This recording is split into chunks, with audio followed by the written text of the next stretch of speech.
Hello and welcome to Beyond the Bio. This week I am joined by Kate Llewellyn, who is the Content Confidence Coach. She helps small business owners to find clarity and confidence in their marketing. Drawing on her background in academic publishing and years as a content writer, Kate blends strategy and support to make content creation feel easier, more authentic and effective. So let's get stuck in. Hello and welcome to Beyond the Bio. Kate, great to have you on the show. Thank you so much for having me. It's good. It's good to have you. I've got loads of questions that I want to ask you. And I want to just pick up on your background because your background is in academic publishing and professional content writing. So how did that experience shape the foundations of your personal brand today? Thank you. Yes, it was an incredible journey. It was one of those that, you know, when you leave university and you think, yes, I'm going to work in publishing and that's it and my life will be perfect. And it'll be nice and simple career route and all of those things. So actually it's funny, even the words when you say like personal brand, I never even had to think about that back in those days. So yes, I absolutely, really passionate about books. Did a bit of work in lexicography, so for the Oxford English Dictionary, which was really amazing. And then went into academic book publishing, primarily focusing on undergraduate textbooks and then eventually taking redundancy and then using those skills that I'd learned within the publishing world to become a professional content writer. And I think what has come through is the power of language. And that's what, I'm really, really passionate about in terms of my personal brand. Little asides, like I still do a Word Wednesday, which is totally influenced by my days in lexicography, because I think there is something really interesting in what words actually mean, where they come from, their history and things like that as well. And this leads through, when we are doing our content creation, when we are writing anything, why do we choose one word over another? And as I hope you could tell, that kind of passion, that psychology, that background, then, has definitely fed into everything that I believe and do today. Well, you certainly sound enthusiastic about it. And I guess surely doing textbooks must have been a bit dull. So the stuff that you're doing now must seem like really, really interesting in comparison. Yeah, although, do you know what? I still think one of the biggest lessons I learned from doing textbooks is I worked with obviously a lot of really amazing experts in social care and nursing and midwifery. So these people, sometimes had our lives in their hands, right? And they know what they're talking about. And they would really, really worry about doing a textbook, as you've just said, really introductory, really back to basics and all of that. And I used to say to them, yeah, but this is so important. And if someone like myself, who has no sort of medical background, can understand this stuff, then you're doing your job right. And do you know what? Isn't that still a lesson for today? We so often forget what we know. It all seems so obvious to us. But actually, sometimes we do need to take it back to that undergraduate textbook level. What can you say? How can we say it really clearly? How can we inform people? How can we get the key messages across without making it confusing? All of those stuff. So yes, you're absolutely right. I'm very grateful for where my career has gone because it's certainly a little bit more exciting than textbooks. Love it. So during the pandemic, you moved from writing content for businesses to helping them to create it themselves. How did that shift change how you've showed up and how you're positioning yourself? Yeah, absolutely. So yeah, just to give you a little bit of background on that, as I'm sure a lot of, your listeners will resonate, I had a few clients that literally lost their income overnight. And unfortunately, they weren't in a position to pay me to create that content anymore. And so I decided that I wanted to still help them. Sadly, can't always do that for free. And also, there was more and more out there that I was seeing. And I was like, well, I can't help you all one-to-one. How can I get you all together and help you? And obviously, yes, that meant the joys of Zoom and online learning and those kinds of things just, actually really, really worked into my favor. I could help lots of people rather than doing their content for them. I could help them, to do it themselves, but to do it better and to do it in a way that they felt more confident and things like that. It's exciting and sort of full steam ahead, and that's where things have moved to. Yeah, absolutely. So actually, funnily enough, there was almost like it's funny because it's like another step forward, but it was also kind of the prequel as well that came up. So I launched this membership, and it's been really lovely. Been helping business owners to plan their content, to come up with content ideas, and to just help them, as I always call it, keep that content treadmill nice and consistent and easy to keep going. And for most, it was working really, really well. But there was a few people who would come along, they create these amazing plans, and then they wouldn't come to fruition. And I couldn't work out why. And I think any, business owner, don't we? We beat ourselves up. It must be us. Like, what are we doing? And so I would change sort of things, and I'd talk to them, and it would always come back to classics like, oh, I just didn't have time. Or when I sat down to do the content idea, it didn't quite come out in the way I hoped, and I diluted it down a bit, and blah, blah, blah. But I dug a bit deeper, and I said, no, come on. We all use the, time, but we also all know that our marketing and our content is really important. What is going on there? And exactly, there came this extra little thing that I was missing, and it was their confidence, their actual belief in what they wanted to say, and importantly, why they wanted to say it. And so that's where this sort of membership has evolved now to, not only helping to people to plan and to do their marketing, but to have belief in themselves and to figure out a way that makes marketing feel really good for them. And you talk a lot about this confidence and conviction before they can create the effective content. Why do you think that confidence is such a crucial part of creating the content? I think it's like anything in life. If it feels right, from top down all the way through, right through to your core, it feels easy. It feels, like you mentioned the word conviction. You have that conviction in what you're doing, why you're doing it. You believe in you're doing it. The energy that you have with which you do it, is so much stronger and so much, for want of a better term, higher vibe. And so this is why I do believe that confidence is important. And I kind of define, going back to my language background, I like to define confidence as that feeling that it just feels right. And in turn, when we use it from a content point of view, I really believe it attracts the right people, because you're not putting out content that you think you should, or, someone else has sort of told you to do, and you have that feeling that it's not quite right, it doesn't quite align, but we do it anyway. And it just doesn't have the same effect on our ideal clients or the way that we connect with our audiences. I totally agree. What do you think happens to someone's personal brand when they try to create content without that clarity or confidence in place? Oh, I love this one, and I see it all of the time. So I had a great example once. One of my clients, she said to me, in her world, what happens was she would come up with this amazing idea, and then it would go one of two ways. One was that she would have that imposter syndrome, the worry, etc., and she would effectively put down that beautiful idea and slowly step away. So we end up like losing. Actually, you lose all these amazing ideas.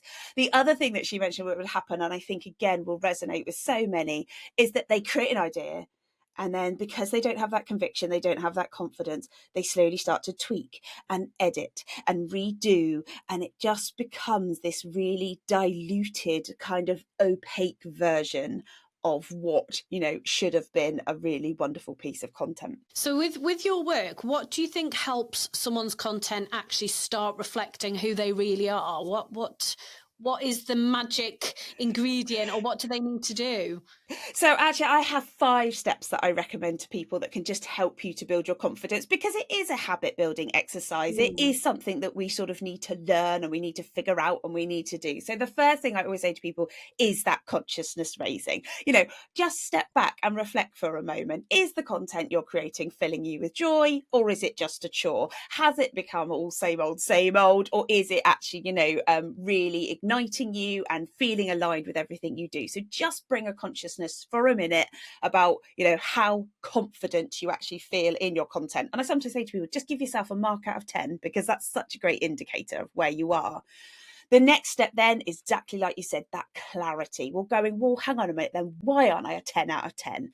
And what can I change? What am I doing because I feel like I should, rather than because I want to? So really getting clarity on what you want to do, how often, in what format, etc., etc. The wonderful thing about, the modern day of digital marketing is we've got so many options and choices and platforms and formats.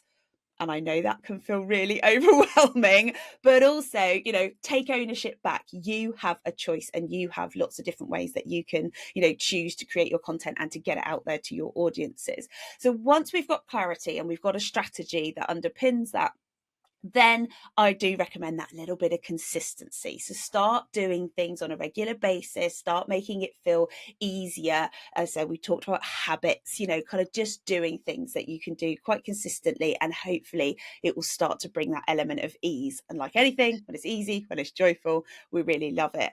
And then my next step on that confidence sort of journey is that conviction, because hopefully with the clarity, with the consistency, you're going to start to see whether it's engagements, whether it is those messages, whether it is leads, etc., whatever you're sort of looking for, you'll hopefully get that, and that gives your confidence a really great boost. And then you start to get that real conviction that what you're doing is right, it is working for you, for your business, as I say, whatever the goal you were trying to achieve.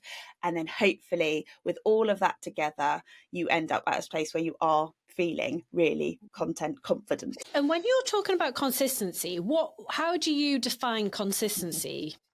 So first of all, it's not the same as regular. So people sort of say, I have to post 3 times a week or 3 times a day or whatever. No, that's not consistency to me. Consistency, yes, there is a certain element of doing a certain amount of content, say like per month and things, partly just so we can test and measure, right? So we know what we did, and therefore we can then, analyze whether it worked for us or not. But for me, consistency is so much more. It's about your messaging, your branding, so that people start to know exactly who you are, what you've got to say, what you've got to sell, almost before they've even read your content. And again, I think that makes creating content much easier. You have a really natural boundary about what you do and what you say, because you have this sort of consistent way that you do it. And you mentioned there about testing things and looking at analytics. What sorts of things are you looking for when you're reviewing how successful something's been? Yeah. So first of all, do not get bogged down in these vanity metrics at all. They are super, super useful. But again, we take ownership. We use them to help us. When I say about test and measure, I always say to people that marketing is a small part of our whole customer journey, isn't it? It's about helping people to get to know us, to get to know what we do, so that we end up hopefully with the lead and with the sale, because that's the ultimate customer journey that we're trying to take people on. So we have our ultimate business goals, then we break them down into our marketing goals to see how we're going to, how is our marketing going to help us to reach those goals?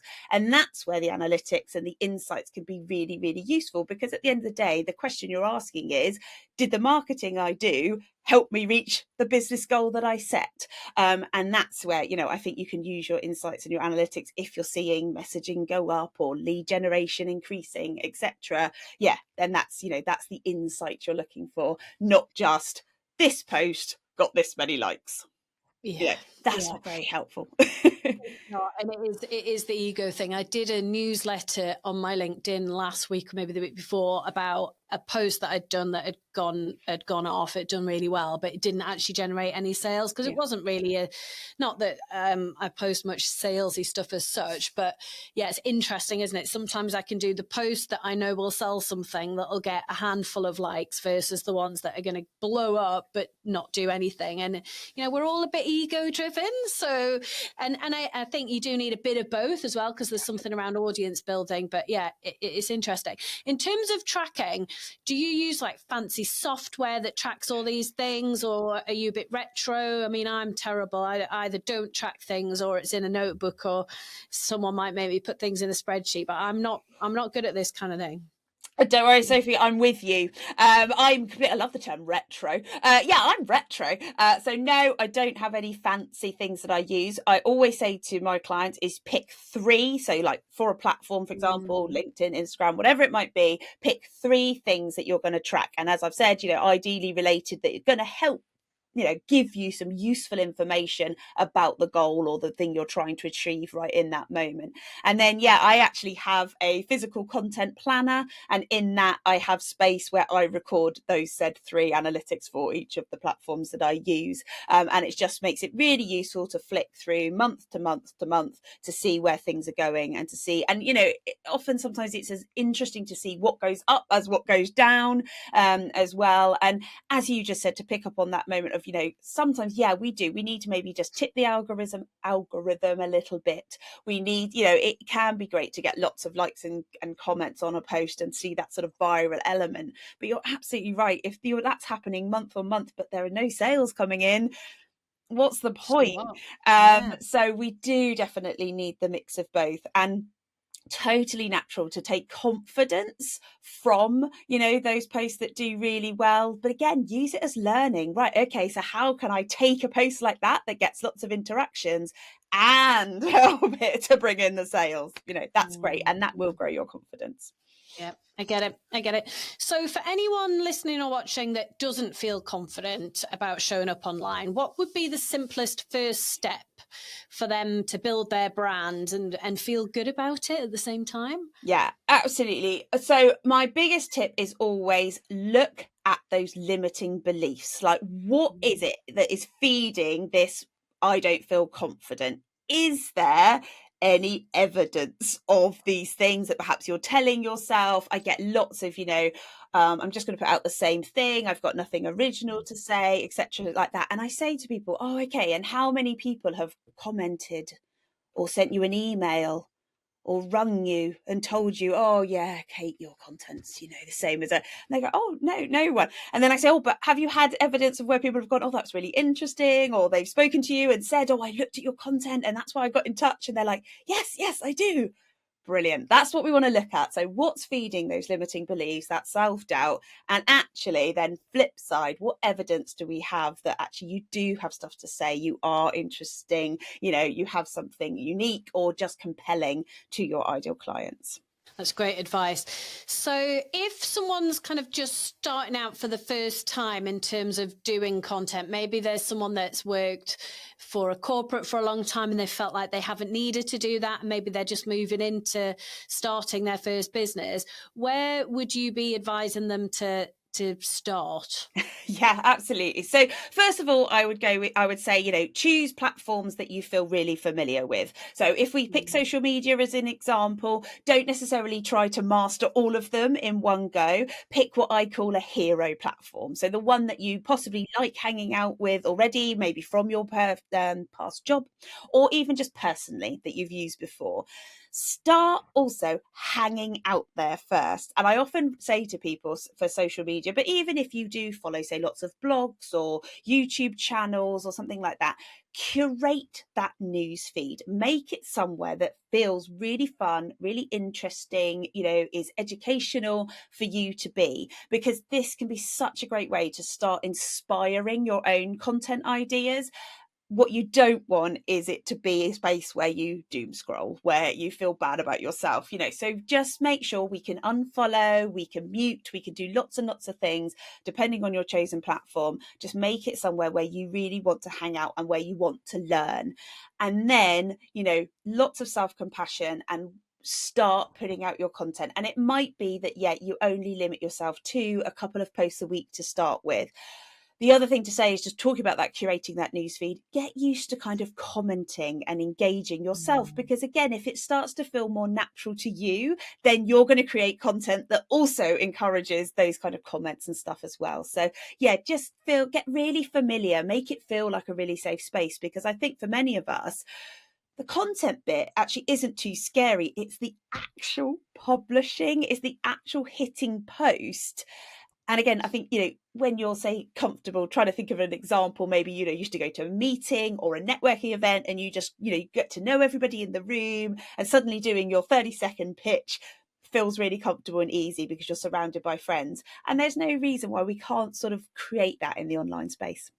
There's so many great points that you've made there. And I think the thing around commenting on other people's stuff is actually really underrated. And as long as it's quality comments and that you're, you're saying things that add value rather than just great post or, hey, I agree or whatever, that is important. And I think as well, the point you make around curating your feed so it's a fun place to hang out, something we talk about a lot when we're supporting people around LinkedIn and things, because there's so much on there. And I think because LinkedIn, for those of us that are a little bit older, those of us that have been on it since the start, the people that were in your network when it started are probably not the people that you're doing much with these days. So how do you tidy it up? How do you unfollow or mute some of those people so that you're just seeing the good quality stuff? It's worth having a bit of a tidy up, a bit of a spring clean in that area, I would say. Yeah, it really is. And I also say to people, like, even if you did unfollow a certain person or a company, it doesn't always have to be forever. You can make a note to go back and check their profile or check what they're up to in, 3 months, 6 months time, for example. The message that I think, you sounds like you get across as well is just, let's take back ownership, especially of social media. It is there for us. We are in control. And I think we forget that. We've become sort of slaves to the algorithm a little bit, that we think, we can't do anything about it. This is, if we get shown this, that's what we have to see.